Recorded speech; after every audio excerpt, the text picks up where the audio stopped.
स्वागत है आप सभी का मेट्रो संकट में। मैं हूं आलोक सिंह।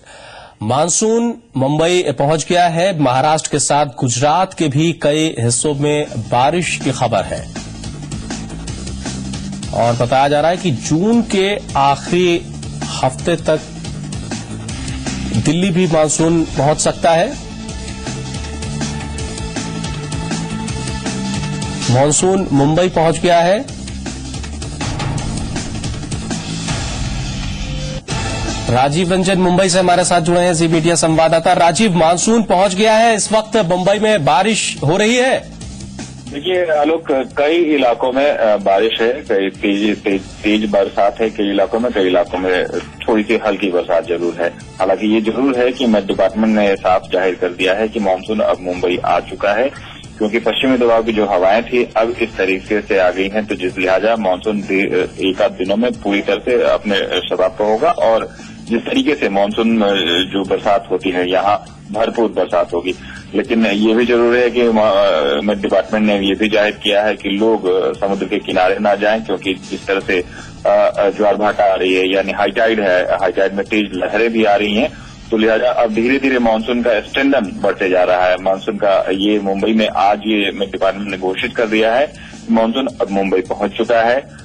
कुछ दिनों के बाद यानी एक दो दिनों में पूरी तरह से मानसून की जो हवाओं की दबाव इस इलाके में आएगा, तो वो मानसून पूरे स्टैंडर्ड में रहेगा और भरपूर बरसात होगी। हालांकि अभी तक जो दो इलाके हैं, सांताक्रूज और कलीना में, वो जो बरसात रिकॉर्ड किया गया है वो 15 मिलीमीटर और 20 मिलीमीटर, यही बहुत नॉमिनल रिकॉर्ड किया गया है, क्योंकि मानसून के दौरान यहाँ मुंबई में जो बरसात होती है वो 60 मिलीमीटर और 70 मिलीमीटर तक होती है, कभी कभी 100 मिलीमीटर तक भी ये बरसात जाती है। लेकिन अभी ये जरूर जाहिर है कि मानसून यहाँ मुंबई में पहुंच चुका है। कुछ दिनों में जो दबाव जिस तरह से बढ़ेंगे वो बरसात और भी ज्यादा तेज होगी। बहुत बहुत शुक्रिया राजीव इस पूरी जानकारी के लिए।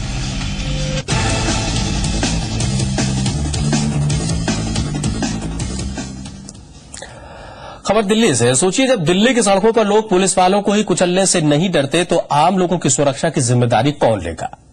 दिल्ली में ट्रैफिक कानून तोड़ने वाले किस हद तक है, ये भरोसा है कि वो किसी को मार करके भी बच निकलेंगे, क्योंकि अगर ऐसा नहीं होता तो एक पुलिसकर्मी सरेशाम दर्जनों लोगों की आंखों के सामने बेरहमी से कुचला नहीं जाता।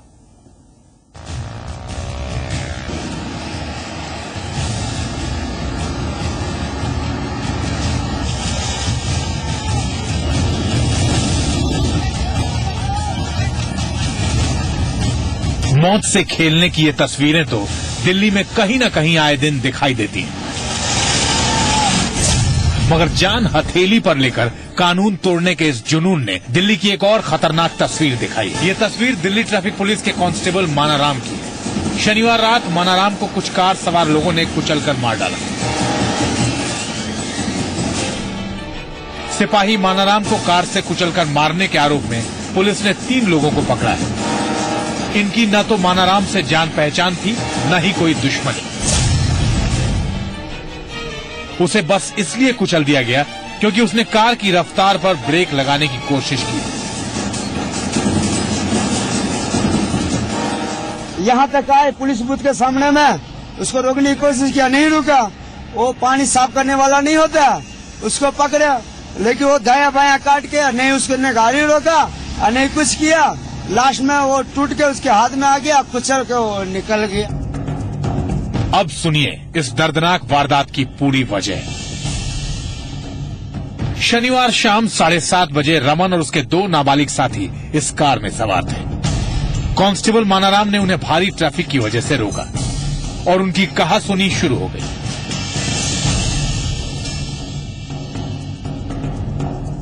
चश्मदीदों के मुताबिक कहासुनी के बाद रमन ने कार बैक की और तेजी से मानाराम पर चढ़ाने की कोशिश की।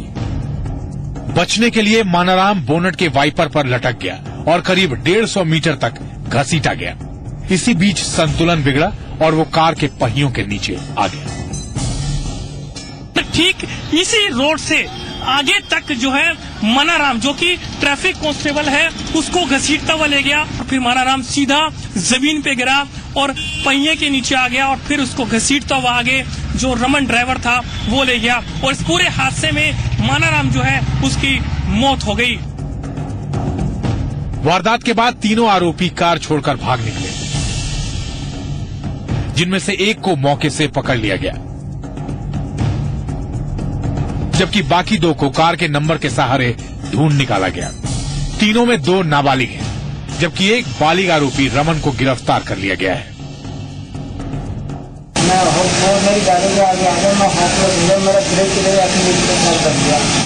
इस सिलसिले में एक एफआईआर मोतीनगर पुलिस स्टेशन में दर्ज की गई है और मुझे बताया गया है कि कुछ लोग उसमें अरेस्ट किए गए हैं।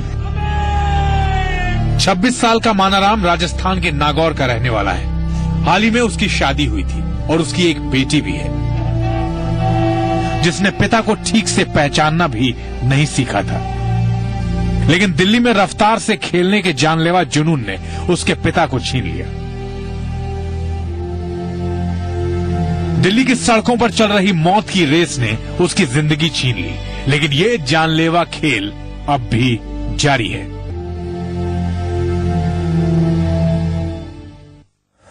आज दिल्ली में बिजली पानी की दिक्कतों पर दिल्ली कांग्रेस ने एक बार फिर विरोध प्रदर्शन किया। इस प्रदर्शन में दिल्ली कांग्रेस के कई बड़े नेताओं ने केंद्र की बीजेपी सरकार के खिलाफ प्रदर्शन किया।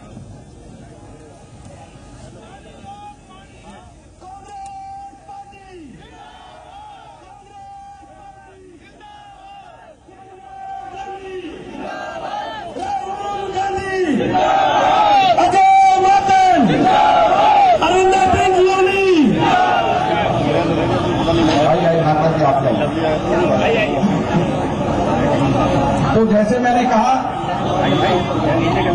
ये अजीब विडंबना है कि जिस दिन कांग्रेस नेता शकील अहमद का कहना है कि दिल्ली में बिजली के हालात के लिए बीजेपी और आम आदमी पार्टी दोनों जिम्मेदार हैं। जी मीडिया संवाददाता ब्रह्मप्रकाश दुबे ने शकील अहमद से बात की। दूसरी तरफ बीजेपी नेता विजेंद्र गुप्ता ने कांग्रेस के विरोध प्रदर्शन को राजनीतिक ड्रामा करार दिया। देखिए, दिल्ली की जो पिछले 15-20 दिनों से हालत हुई है बिजली के मामले में, पानी के मामले में, गर्मी इतनी है, अभी तो कुछ भगवान ने, खुदा ने कुछ मेहरबानी की है, बारिश हो रही है, और उसमें जिस तरह सोई हुई थी दिल्ली की सरकार, कांग्रेस अगर आंदोलन नहीं करती तो शायद पीयूष गोयल साहब जो बिजली मंत्री हैं उन्होंने एक मीटिंग बुलाई, वो भी नहीं बुलाते। आप अपनी खोई हुई पॉलिटिकल फील्ड ढूंढने के लिए नौटंकी नाटक कर रहे हैं, तमाशा कर रहे हैं, लोग जुड़ नहीं रहे हैं। आम पब्लिक बिल्कुल इनके साथ ना जुड़ रही है, ना इनको समझ रही है, बल्कि ये समझ रही है कि ये सिर्फ मौके का फायदा उठाने की कोशिश कर रहे हैं। लेकिन उनको ये नहीं मालूम कि 30 मई को एक हादसा हुआ था दिल्ली में, तूफान आया था, नेचुरल क्लैमिटी, जिसके कारण टावर्स गिर गए थे। अब तो उनको अप्रिशिएट करना पड़ेगा, क्योंकि जितनी तेजी से केंद्र के पावर मिनिस्टर ने पूरे मैटर को अपने हाथ में टेक ओवर किया, और मैं समझता हूं आज दिल्ली में ऑलमोस्ट 95% से ज्यादा स्थानों पर बिजली रिस्टोर हो गई है। हमारे संवाददाता अनुज शुक्ला ने कांग्रेस के विरोध प्रदर्शन का जायजा लिया। हमारे साथ बात करने के लिए दिल्ली प्रदेश कांग्रेस के अध्यक्ष अरविंदर सिंह लवली जी, क्या वाकई में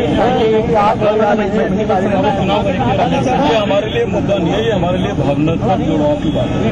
दिल्ली के लोगों ने 15 साल तक हमें सत्ता में इसलिए रखा था कि सबसे बड़ी समस्या बिजली की थी, हमने उससे निकाल दिलाई।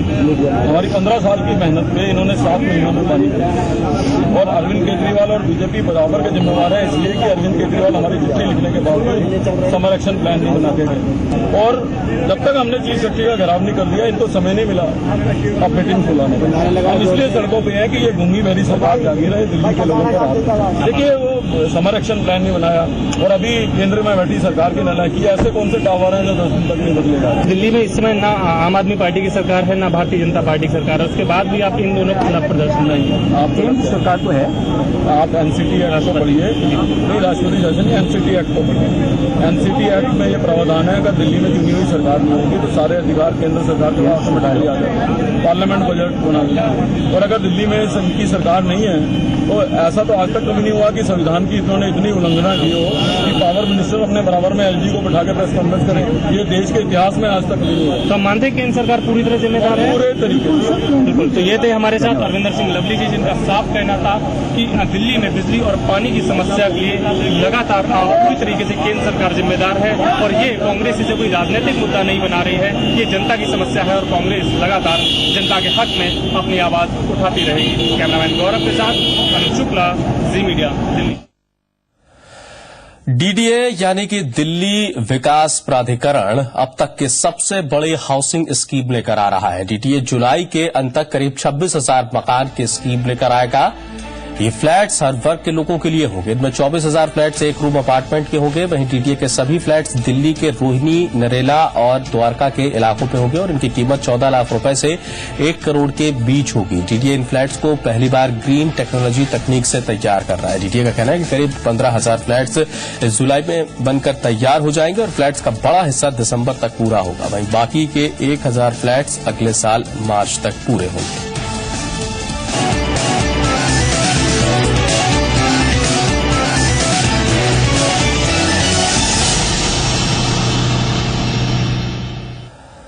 अब हम आपको वो तस्वीरें दिखाने जा रहे हैं जो आपको विचलित कर सकती हैं, लेकिन आपको आगाह करने के लिए बेहद जरूरी है। मुंबई के मरीन ड्राइव पर समंदर की तेज लहरों में 2 लड़के बह गए थे, जिसमें एक शख्स को बचा लिया गया, लेकिन दूसरे शख्स की इस हादसे में मौत हो गई। बार बार हाई टाइड से आगाह करने के बावजूद लोग समंदर के किनारे जाते हैं और ऐसे हादसे का शिकार हो जाते हैं। आज हम आपको ये तस्वीरें इस वजह से दिखा रहे हैं कि आप सावधान रहें और ऐसी लहरों से खुद को बचा कर रखें।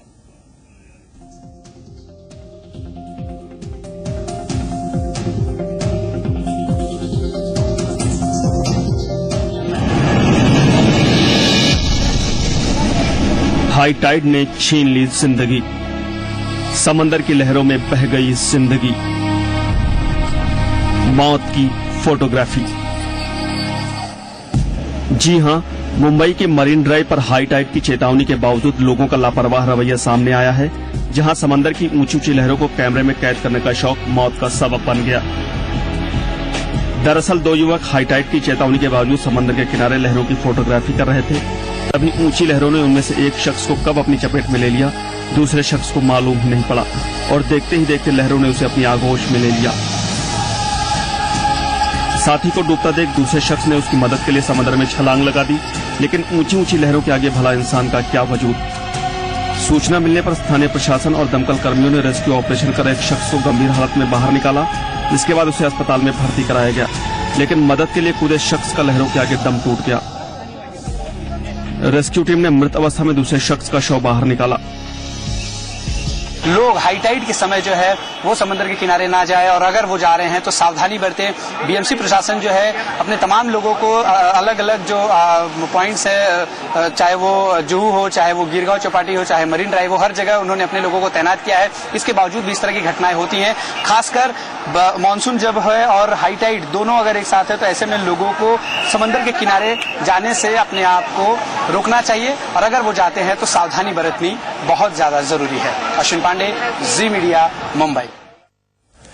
प्रीति जिंटा नसवाटिया मामले में मुंबई पुलिस प्रीति जिंटा और नसवाटिया के ईमेल की जांच करेगी। वहीं मुंबई पुलिस प्रीति जिंटा का बयान दर्ज कर सकती है। प्रीति इस वक्त विदेश में है और वापस आते ही पुलिस उनका बयान दर्ज कर सकती है। पुलिस ने इस मामले में आज 2 चश्मदीदों के बयान दर्ज किए हैं कि लोग कौन हैं, दोनों ने इस केस में क्या जानकारी दी है। पुलिस ने इससे फिलहाल पर्दा नहीं उठाया। साथ ही इस कड़ी में पुलिस आईपीएल के सीईओ सुंदर रमन का बयान भी लेगी, लेकिन मुंबई पुलिस सीसीटीवी फुटेज को लेकर थोड़ी कंफ्यूज है। उनके मुताबिक फुटेज साफ नहीं है।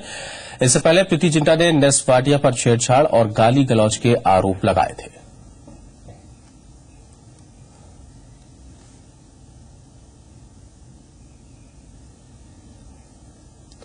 वहीं शाहरुख खान ने प्रीति जिंटा के मामले में कुछ भी बोलने से इनकार कर दिया। उन्होंने कहा कि निजी मामला होने के साथ साथ कानूनी मामला भी है।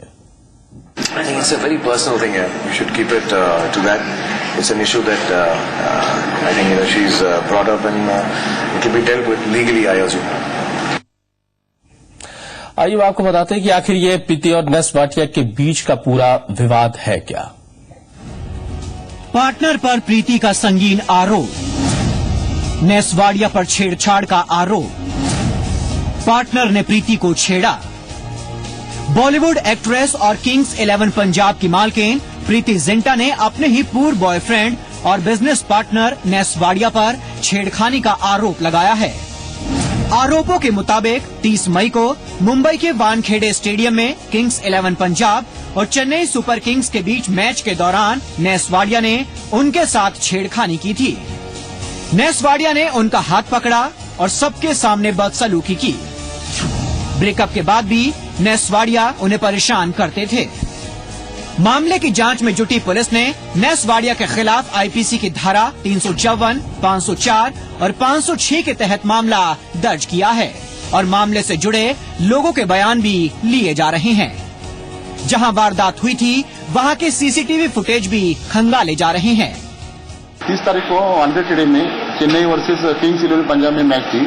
किंग्स 11 पंजाब का जो है वो प्रीति जिंटा बॉस है उनकी।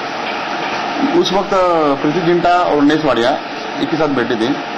क्रिकेट के दरमियान उन दोनों में कुछ तभी झगड़ा हो गया। नेस वाडिया ने उनको बदतमीजी से पेश आया, उनका हाथ पकड़ा और उनको ढकेल दिया और कुछ गंदी बात की। तो उन्होंने कल 12 तारीख को आके पुलिस स्टेशन में एक कंप्लेंट लेटर दिया उसके खिलाफ, नेस वाडिया के खिलाफ। तो उसके तहत हम लोग ने केस दाखिल किया। वहीं अपने ऊपर लगे आरोपों को नेस वाडिया सिरे से नकार रहे हैं। उनके मुताबिक उन पर लगे आरोप निराधार हैं। नेस वाडिया की ओर से जारी बयान में कहा गया है कि वो शिकायत को लेकर हैरान हैं। उन पर लगाए गए सारे आरोप झूठे हैं। नेस वाडिया के खिलाफ शिकायत दर्ज कराने के बाद प्रीति जिंटा ने भी बयान जारी कर कहा कि ये मेरे लिए मुश्किल वक्त है। मैं मीडिया से अपील करती हूँ कि वो मेरी निजता का सम्मान करें।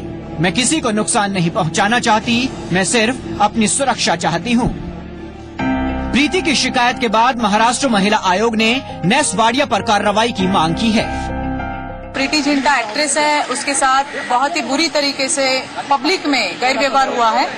उसके तहत जो एफआईआर लॉन्च हुआ है 354, 509, 504, 506, इसमें से 354 ये नॉन अवेलेबल है। तो इसके लिए पुलिस क्या कर रही है, 24 आवर्स हो जाने के बाद भी अभी भी पुलिस के यहाँ से कुछ इसके ऊपर कार्रवाई नहीं हुई है।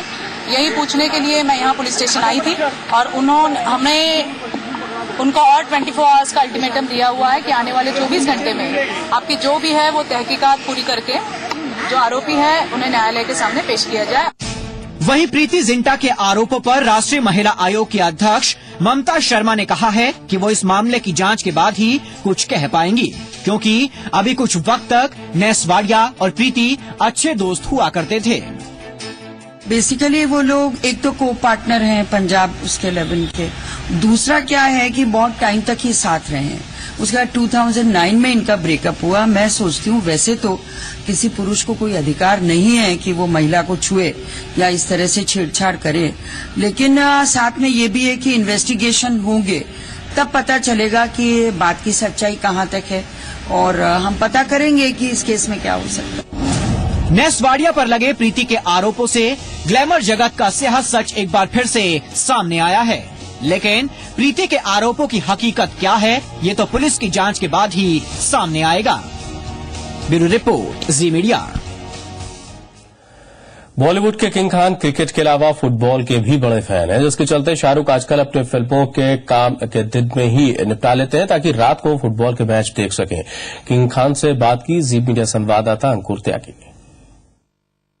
फुटबॉल का महासमर चल रहा है इस वक्त। पूरी दुनिया फीफा वर्ल्ड कप के सुरूर में खोई हुई है। हमारे साथ एक फुटबॉल का दीवाना है जिसकी दीवानी पूरी दुनिया है। मेरे साथ शाहरुख खान है। सर, स्वागत है आपका जी न्यूज पे।